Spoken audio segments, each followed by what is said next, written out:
여기 말씀에는 예수님의 12제자 중 한 사람인 마태를 제자로 부르시는 그런 장면이 기록되어 있습니다. 마태는 다른 제자들과는 상대적으로 비교가 되는 나름의 지식인이었습니다. 거기에 민족이 미워하는 로마 정부를 위한 세금 징수원이었으니 아마 예수님의 제자가 된 것은 마태에게 있어서는 천지가 바뀌는 그런 사건이었다. 저는 그렇게 생각합니다. 제 생각에는 예수님이 처음부터 마태를 보자마자 나를 따르라, 내 제자가 되라, 이렇게 하시지는 않았다고 생각이 듭니다. 아마 예수님의 일행은 마태가 백성들에게 미움을 받고 있다, 이것도 알고 있었고, 또 자기들도 세금을 냈어야 하니까 이 세금 거두는 사람의 입장을 얼마 정도 알고 있었을 것이다, 그렇게 생각됩니다. 근데 이제 예수님이 마태를 부르시니까 마태가 자기 집에 많은 사람을 초대해서 잔치를 열었습니다. 아마 내가 오늘부터는 세금 거두는 거 그만두고 예수의 제자가 되겠다, 예수님의 제자가 되겠다, 그걸 선언하는 잔치였을 것이다, 이렇게 생각됩니다. 이 중세의 화가가 그린 세리 마태의 잔치, 그런 그림이 있어요. 그 그림에는 마태의 집이 궁궐같이 그려져 있습니다. 여러분, 그 이태리 사람들이 만든 대리석 기둥이 있잖아요.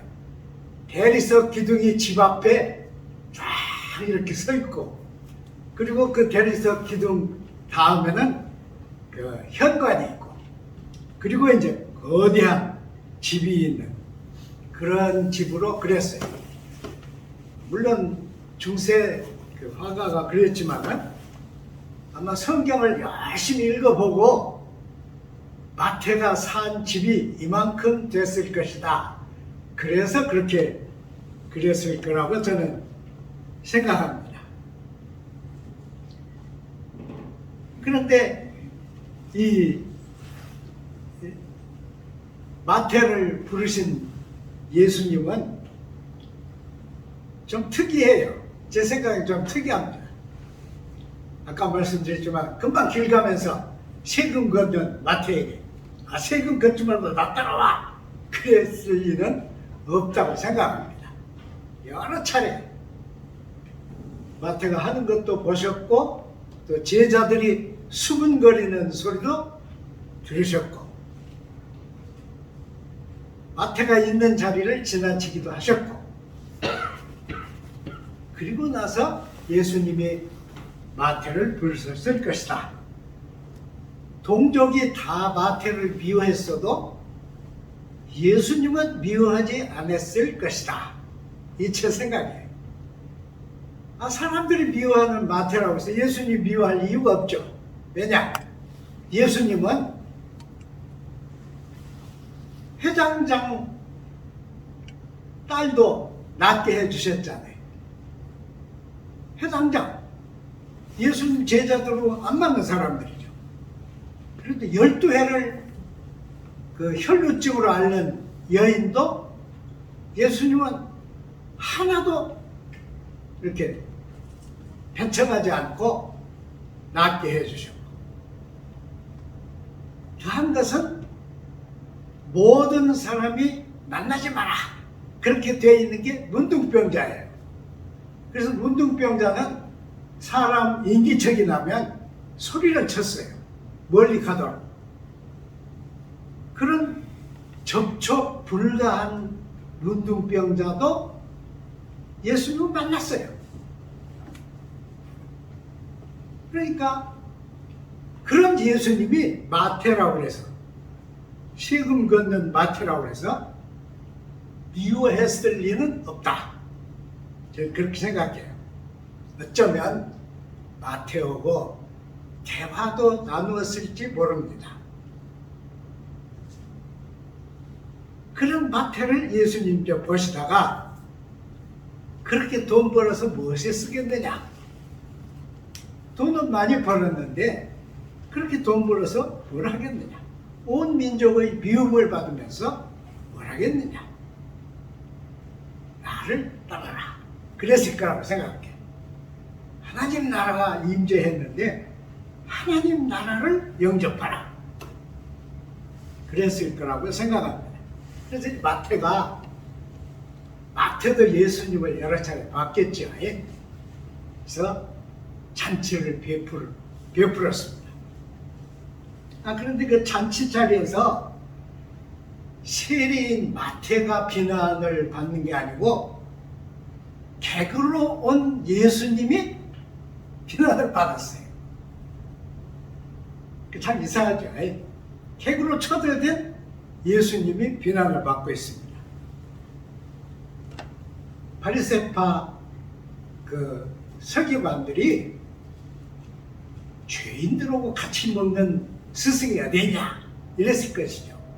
왜냐하면 그 사회에서 세리와 창기는 공식적 죄인입니다. 공식적으로 정해놓은 죄인이에요. 그러니까 말하자면 인격이 없는 존재들이었죠. 인격을 인정 안 했어요.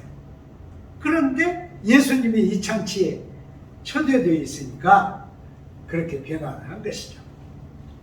근데 참 예수님 기막혀요. 예수님은 교육도 안 받으셨고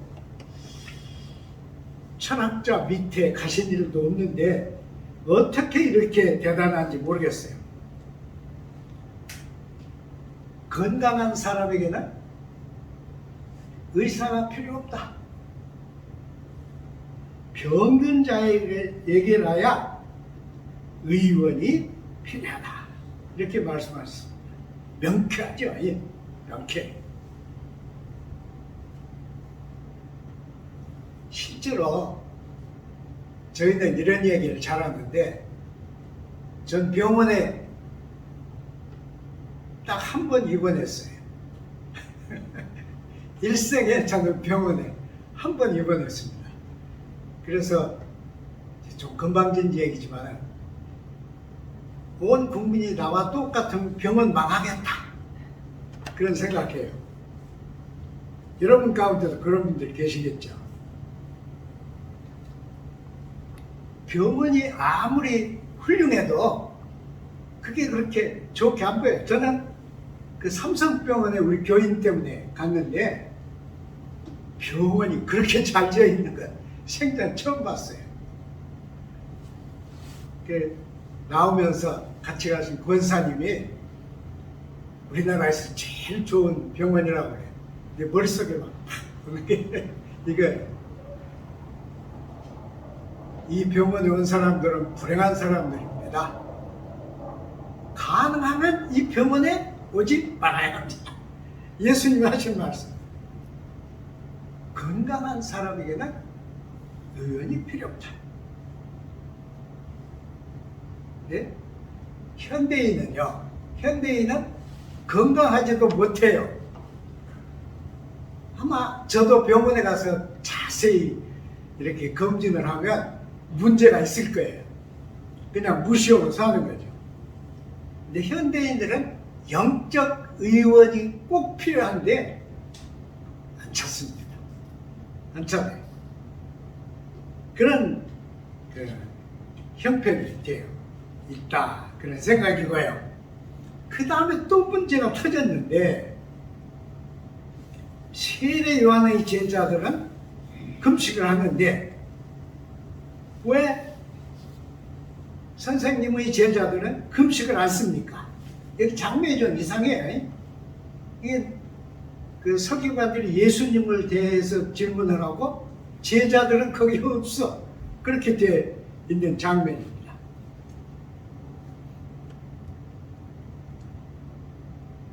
아마 그 세례 요한은요, 제 생각에 세례 요한은 그 당시 가장 새롭게 생긴 한 그 종파였다, 그렇게 생각이 듭니다. 그리고 그 세례 요한 이전에 하도 종교가 썩으니까 그 썩은 종교를 배척하고 들판으로 나간 사람들이 있었어요. 그 사람들이 에세네라고 한 사람들입니다. 에세네라고 한 사람들인데 이들은 정말 훌륭한 신앙생활을 했어요. 우리 교회 4분의 1 정도 되는 방에다가요, 흙을 이렇게 쌓고 그 위에 돌판을 놓고 이제 그 밑에 앉아서, 돌판이 테이블이에요. 그러면 사람들이 거기 앉아가지고 성경을 써요. 성경을 베끼는 거예요. 성경을 막 쭉 베끼는데 그걸 얼마나 하느냐? 매일 똑같습니다. 그리고 성경을 베낄 때 성경을 보고 베끼는 거 아니에요. 벽에 구멍이 뚫려 있는데 구멍 밖에는 그 설계관과 같은 지식인이 있어요. 그래서 성경을 보고 읽어줍니다. 읽어주면 그걸 듣고 사람들이 다 써요. 그럼 그걸 이제 쓴 다음에 다 모아서 두루마리를 만들죠. 이게 예전의 사람들이에요. 정말 그들은 하나님을 위해서 목숨을 건 그런 사람들이었습니다. 그리고 그들은 안식일에 그 배설을 안 하려고 안식일 전에는 조금씩 먹었어요. 그리고 금식하고. 그래서 안식일에는 이 거룩한 날에 배설을 하다니. 그래서 배설 안 했어요. 그렇게 지독했습니다. 그들은 어디 가서 뭘 벌어오지도 않고 또 뭐 사람들에게 뭘 달라 그러지도 않고요. 사람들이 자진해서 보내준 그것만 먹었습니다. 그러니까 없을 때는 안 먹었어요. 하나님이 우리를 굶게 하시는구나 그랬겠죠. 그리고 그들은 정말 형제, 철저한 형제, 남이 없었어요. 우리는 다 하나다. 우리는 모두 하나님 안에 하나다. 그렇게 살았습니다. 그들이 써놓은 이제 글들이 그 항아리에 들어있다가 20세기에 발견됐죠. 그래서 그것을 사해사본이라 그렇게 이제 했는데, 그 사해사본이 현재의 신학에서는 한 부분이 되어 있습니다. 한 부위가 형성되어 있어요. 엄청 많죠. 근데 그 사해사본에 보면 여러 가지가 쓰여 있습니다. 그 중에 저를 깜짝 놀라게 한 것은 문에서 나가가지고 서쪽으로 여기서 여기까지가 그 사람들이 척도했잖아요. 그러니까 서쪽으로 거기 가서 또 동쪽으로 몇 번 가면 거기 항아리를 묻었는데 그 속에는 은이 몇 개 들어있다. 그것도 쓰여 있어요. 그러니까 재산 목록이죠. 자기를 재산 목록. 그런 것도 다 쓰여 있습니다. 하여튼 이들은 철저하게 신앙생활을 했기 때문에 온 그 신자들이 함께 다 그 금식을 열심히 했죠. 그래서 아까 말씀드린 세례 요한은 그 다음에 나왔는데, 아마 제 생각에는 에세네 파하고 예수님 이 13인 공동체하고 그 중간쯤 되는 것이 세례 요한의 그 스승과 제자들이 아니었겠느냐, 그렇게 생각됩니다. 그렇게 세례 요한의 제자들도 열심히 금식을 했어요. 금식도 중요합니다, 여러분. 금식도 중요해요. 왜 그러냐 그러면 우리가 밥 잘 먹고 맛있는 거 막 실컷 먹고 편안히 누워가지고 기도하면 뭐라고 나와요? 여러분 불고기 저녁에 잔뜩 잡수시고 포도주 한 잔 잘 하시고 탁 누워서 기도하려고 그러면 뭐라고 나와요? 아이고 전라도 말로 아이고 배불러 죽겠네 그러지. 그러니까 그때는 뭐라고 나와요? 기도하면 아이고 감사합니다. 아이고 배 터지게 먹어서 감사합니다. 그러겠지. 만일 금식을 했다면 어떨까요? 배가 고파서 못 견딜 만큼 되었을 때 하나님의 이름을 부른다면 뭐라고 할까요? 이게 다르죠. 그런데 이제 이 사람들이 당신 예수라고 하는 당신은 모든 사람보다 더 훌륭하다고 그러고 모든 것이 새롭게 이루어진다고 그러는데 어찌하여 제자들이 금식을 안 합니까? 이랬죠. 그러니까 진짜 천금보다 귀한 말씀을 하셨는데 옷이 낡아서 꿰매야 할 때 새천으로 거기를 꿰매는 사람이 어디 있냐? 새천으로 꿰매면 새천이 낡은 옷을 잡아 끌어서 오히려 해치지 않느냐? 그렇게 했어요. 재미있는 표현이에요. 그러시면서 새 포도주를 낡은 부대에 넣는 법이 없다. 부대도 망치고 포도주도 망칠 것이다. 새 포도주는 새 부대에 넣어야 한다. 야, 새 포도주는 새 부대에 넣어야 한다. 저같이 이렇게 큰 소리를 안 했을 거예요. 예수님 목소리가 어쩐지 모르지만 새 포도주는 새 부대에 넣어야 한다. 그랬겠죠. 무슨 말씀이에요? 낡은 계율, 통속적 전통, 민족이 가지고 내려온 습관, 이런 건 다 지나갔다. 새것이 오고 있다.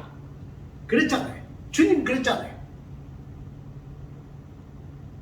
하나님의 나라가 가까워. 때가 차고 하나님의 나라가 가까웠으니 회개하고 복음을 믿으라. 그랬잖아요. 그러니까 모든 것은 다 지나가고 있다. 사실은 이 모든 것이 지난다. 대단히 중요한 말씀이죠. 모든 건 변하죠. 시간 속에서 모든 건 변해. 제가 늘 그런 말씀 거듭거듭 드리는데 모든 건 변합니다. 변하지 않는 것은 없는 것만 안 변합니다. 없는 것 안 변해요. 제 얘기에서 미안하지만 제 재밌는 얘기 하나 할게요. 전날에 누가 저에게 전화해가지고 아주 어려운 목소리로 장욱태요 그러는 거예요. 그래서 맞다고 그랬더니 나는 아무개요 그러는 거예요. 그 이름을 듣고 금방 생각이 안 나요. 그래서 누가 나한테 이런 전화를 하는가. 다시 자기가 나 아무개 목사요 그러는 거예요. 그래서 그러냐고. 동창이에요. 동창. 우리 동창이 한 50몇 명 됐을까요? 본과 별과 다 합해서. 그분은 저한테 한 번도 전화한 일이 없어요. 그리고 동창이니까 교실에서 만나면 그냥 스쳐 지나가고 씩 웃고 그런 관계밖에 없었어요. 근데 전화를 한 거예요. 깜짝 놀라서 전화번호를 보니까 이게 063이에요. 그 사람 대구 사람인데 대구 출신인데 그래 놀래가지고 전화번호가 063인데 웬일이냐 그랬더니 아, 나 김제로 이사 왔어요. 그러는 거예요. 그렇게 이제 좀 더 가까워졌잖아요. 얘기를 조금 나눴어요. 뒷부분에 가서 한 얘기. 아, 목사님 건강하시오? 목소리 들으니까 건강해 보이네. 나 많이 늙었고 병이 들어서 투석을 해야 한다고 그러는데, 그때는 막 남이 투석한다고 그러면 보통은 안 들리잖아요. 예. 그래서 내가 건성으로 얘기했구나 그러고 이제 정신을 바짝 차리고 얘기를 했어요. 아, 내가 지금 차도 없고 운전도 못하고 그래서 못 가겠네. 가봐야 할 텐데. 그러니까 그 양반도 언제 한번 만납시다. 그래요. 그리고 이제 전화를 끊었어요. 이제 제게 일어나는 일이에요. 막 갑자기 왜 우리는 늙는가? 맨날 하는 생각이지만 왜 병드는가? 아, 성경에는 겉은 후패하지만 속은 날로 새롭다 그러는데 왜? 일생 목표를 한 하나님의 종이 투석을 안 하면 생명을 연장하지 못할 지경이 되었는가? 이런 생각이 드는 거예요.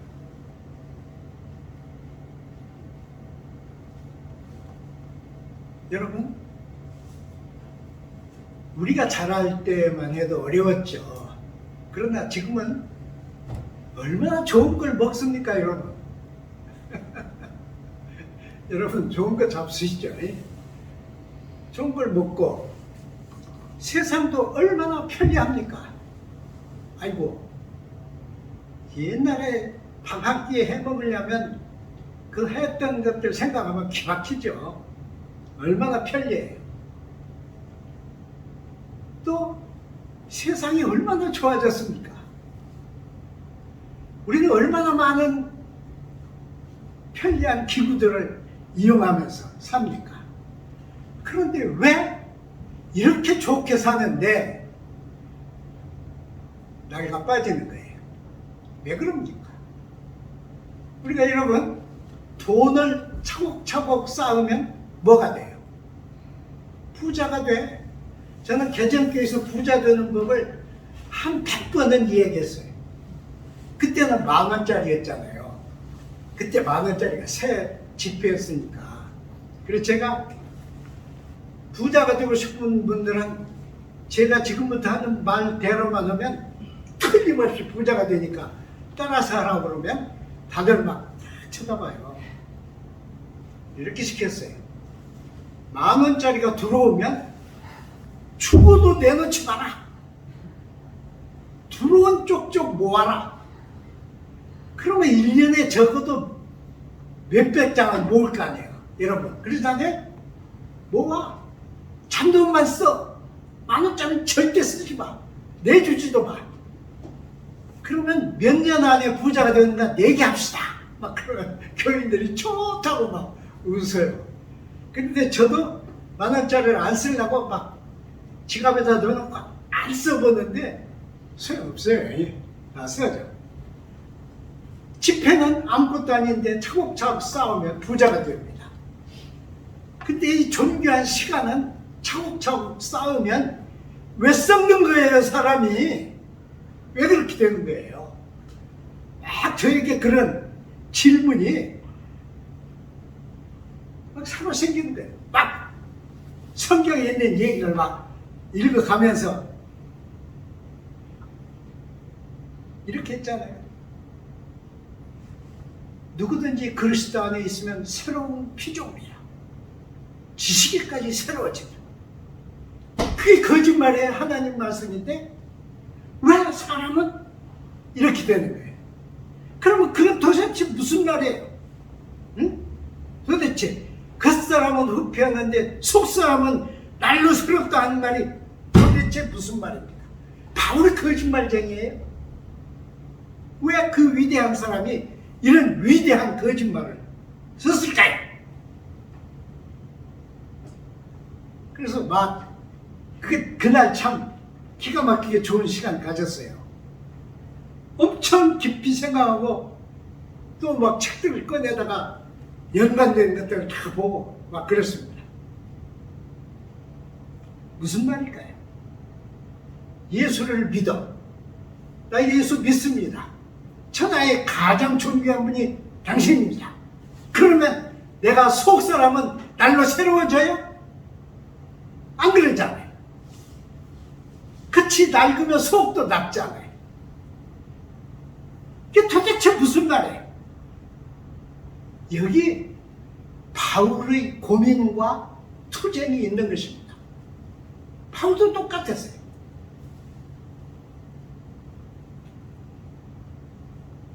이 겉은 후패하지만 속은 날로 새롭다 한 말은 절대로 거짓말이 아니라고 저는 믿습니다. 그러면 얼굴은 쭈그러들지만 마음은 새롭다 그런 뜻일까요?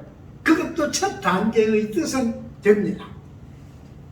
마치 불교인들이 득도한다 하는 말과 같이 그런 뜻도 돼요. 그러면 바울이 터득한 것이 그것이었을까요? 그건 아닙니다. 그날 제가 싸워서 얻은 것은 이것입니다. 바울이 겉은 후패하지만 속은 날로 새롭도다 하는 말은 그리스도가 내게 재탄생한다 그 말입니다. 그리스도가 역사 안에 BC와 AD를 가르는 그 시점에 태어난 그거 말고 그리스도가 오늘 내게 재탄생한다는 뜻입니다.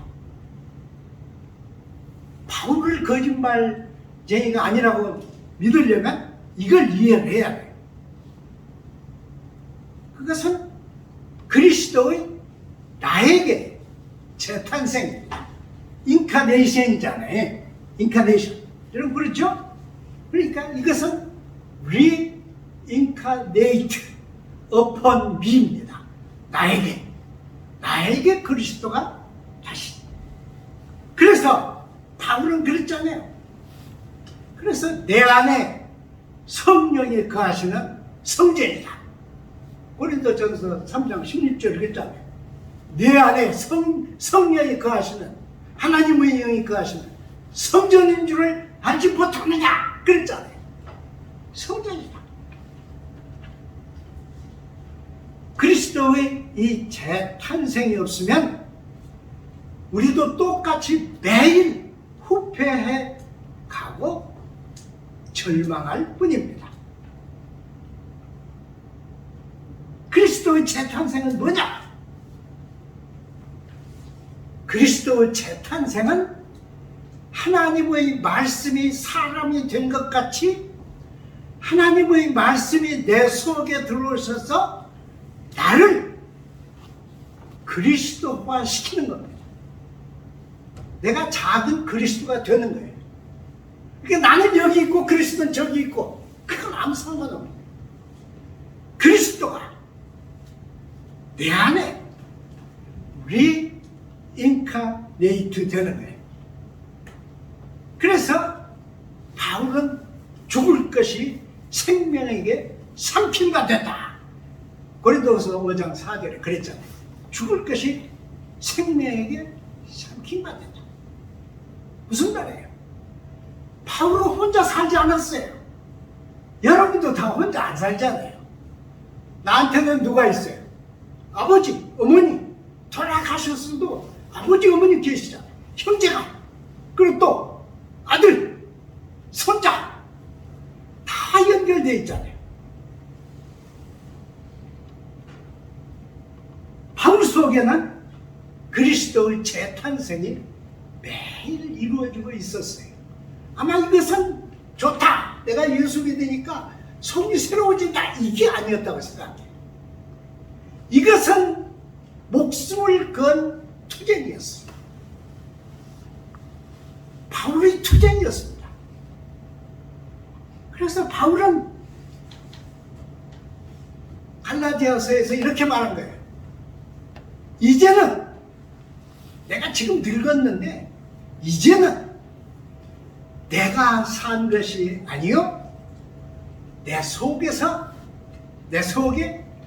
그리스도께서 사신 것이다. 그러니까 이 깊이 이 심오한 내용을 우리는 헛것으로 치는 거예요.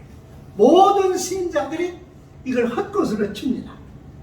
그러니까 그냥 시간에 얽혀서 시간에게 먹히는 거예요. 시간이 우리를 먹어치우는 거예요. 기가 막히죠. 이게 신앙이 아닙니다. 저는 그렇게 생각해요. 여러분, 모든 기독교인들이 다 내세를 믿었습니다. 그리고 예수의 재림을 믿었어요. 그리고 예수의 재림이 오면 새로 일어날 것을 믿었습니다. 그 확실한 증거가 어디에 있느냐?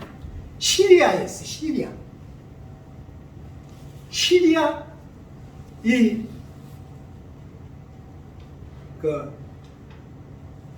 수도원 말이 너무 열심히 하려고 하면 말이 도망가버려요.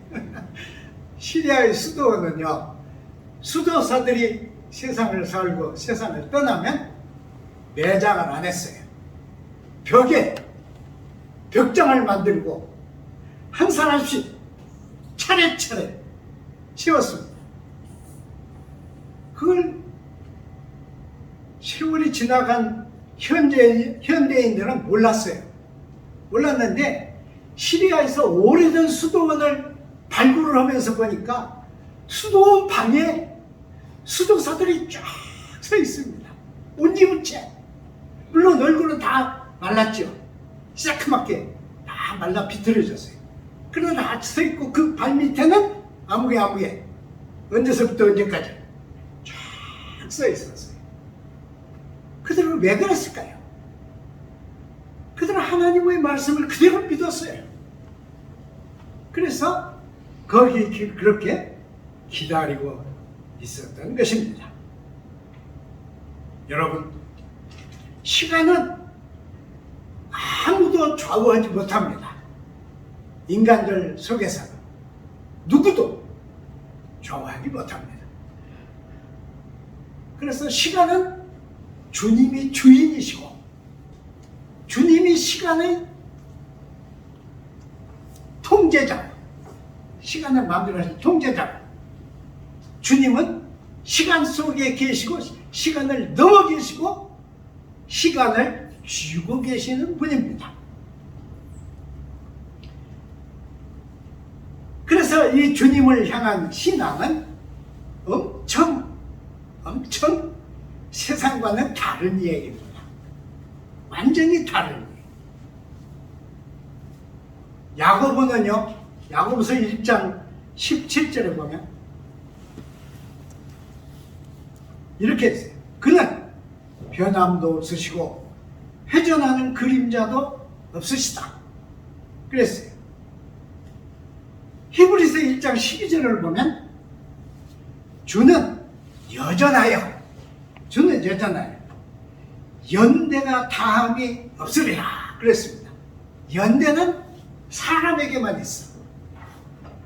태어나고 죽는 건 사람에게만 있어. 시대가 가는 것도 사람에게만 있어. 주는 연대가 다하여도 여전하시도다. 한 군데 더 보시겠어요? 히브리서 13장 8절을 보면 예수 그리스도는 어제나 오늘이나 영원토록 동일하시도다. 이게 무슨 말이에요? 이게 무슨 말입니까? 새 포도주를 새 부대에 넣어라 그랬는데 이게 도대체 무슨 말이에요? 시간은 자꾸 가는데 어디에다 넣으라는 거예요? 이것은 새 포도주는 예수입니다. 새 포도주는 예수의 말씀입니다. 새 포도주는 예수의 영입니다.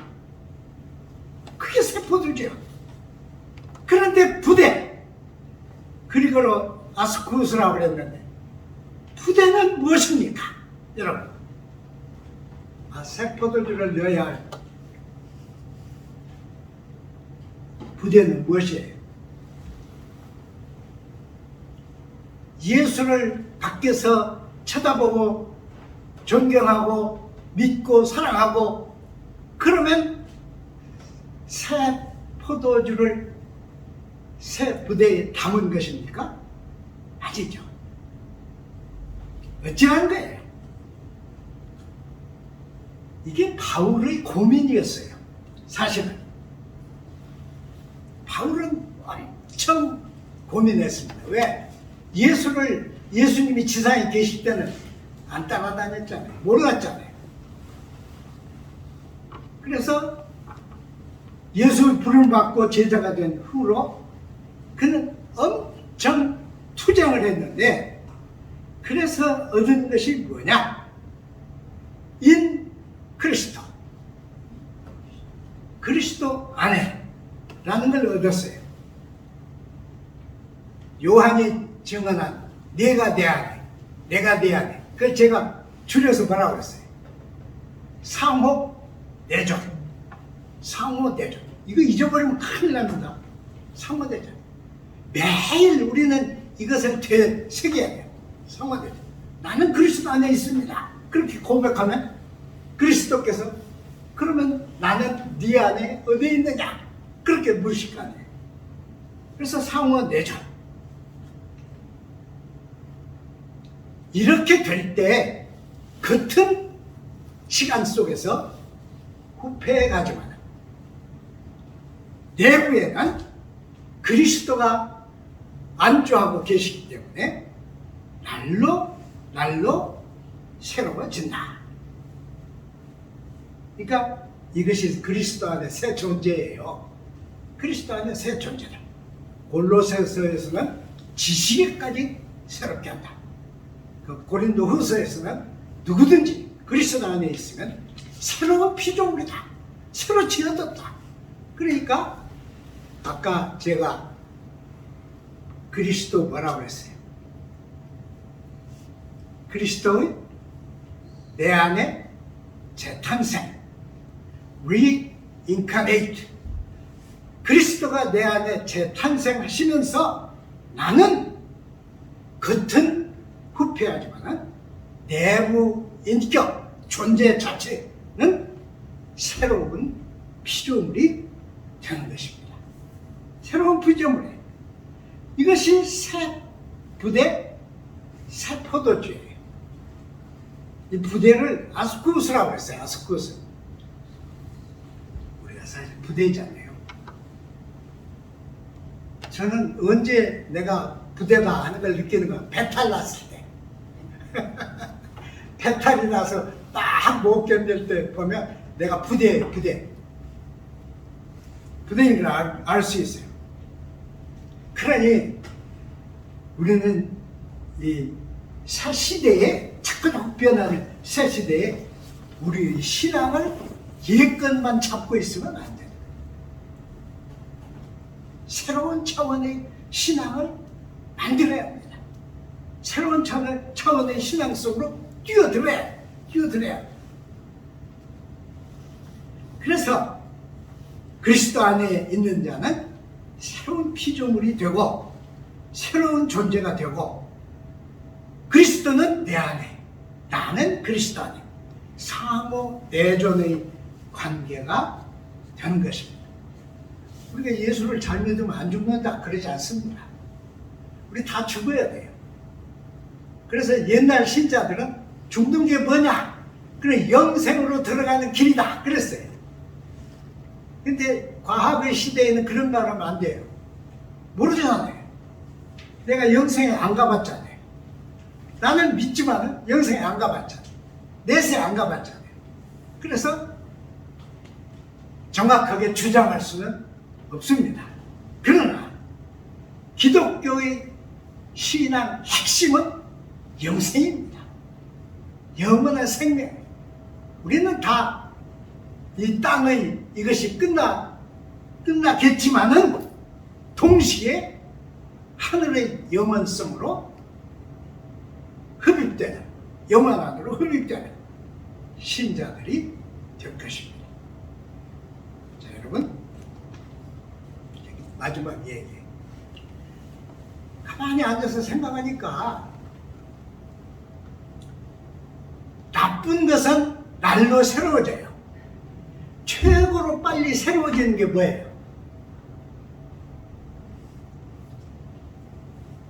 살상무기입니다. 살상무기. 상대방을 죽이는. 그리고 우리나라 사람들이 지금 좋아해요. 그게 뭔가 그러면 우리가 그 뭐죠? 그 미사일 그 이름을 잊어버렸네. 현무요. 현무. 예, 현무.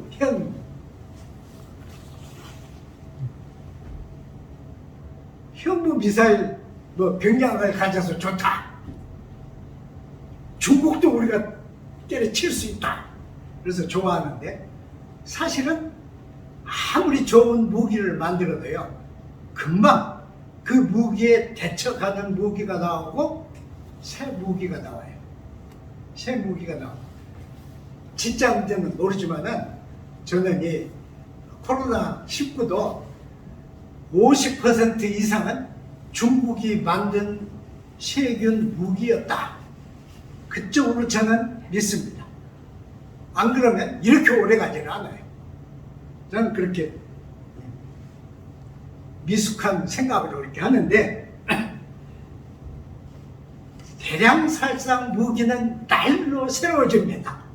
그렇죠? 그러면 그리스도 안에서 날로 새로워지는 것은 길은 뭐냐? 그리스도 안으로 들어가는 것입니다. 제가 늘 말씀드리잖아요. 저는 저는 에르하르트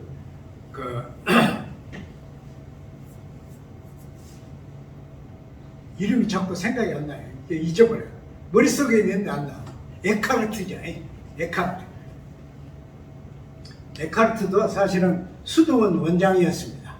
그런데 이 에카르트도 똑같은 고민을 했어요. 정말 하나님을 믿는다, 그리스도를 믿는 뭐냐?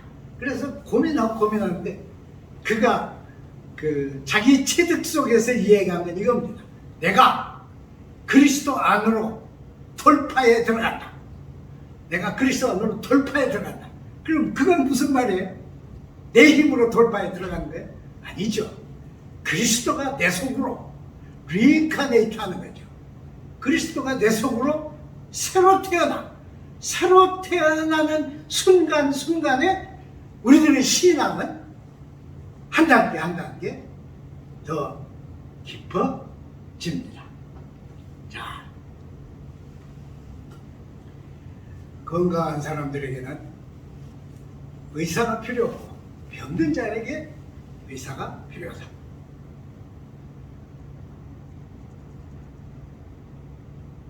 새 포도주는 새 부대에 넣어야 한다. 근데 우리는 낡은 부대지. 낡은 부대. 제가 제 얘기 할게요. 지금 이 80대 후반에 들어섰는데 매일 고민하는 것은 아무리 성경을 읽고 설교를 쓰고 아무리 해도 맨날 그 자리에서 뺑뺑 돌아. 맨날. 그렇다고 무시하지 말아요. 맨날 뺑뺑 돌아. 설교를 써놓고 다시 다 읽어봐요. 컴퓨터에 넣어있는 것을 또 막 계속 읽어봐요. 근데 뺑뺑 돌아. 뺑뺑 돕니다. 그건 무슨 얘기예요? 그러니까 낡은 부대가 되어 있다는 거예요. 머리가 낡아 있어. 영혼도 낡아 있어. 생각도 낡아 있어. 모든 게 낡아 있어. 이것을 넘어서는 길은 없습니까? 있습니다. 그것이 그리스도의 내 안에 재탄생입니다. 리인카네이트입니다. 기도하겠습니다. 하나님 아버지, 감사드립니다. 예수님의 말씀을 우리가 되생각하면서 새 포도주, 새 부대 말씀을 생각했습니다. 세대를 본받지 말게 하여 주옵소서. 낡은 기독교에 머물지 않게 하여 주옵소서. 낡은 생각에 종살이하지 않게 붙들어 주옵소서. 그리스도께서 내 안에 오셔서 나를 성전 삼으시고 나를 지배하시고 나를 인도하시고 내 속에 날로 새로운 하나님의 생명이 솟구치게 하여 주옵소서. 예수님 이름으로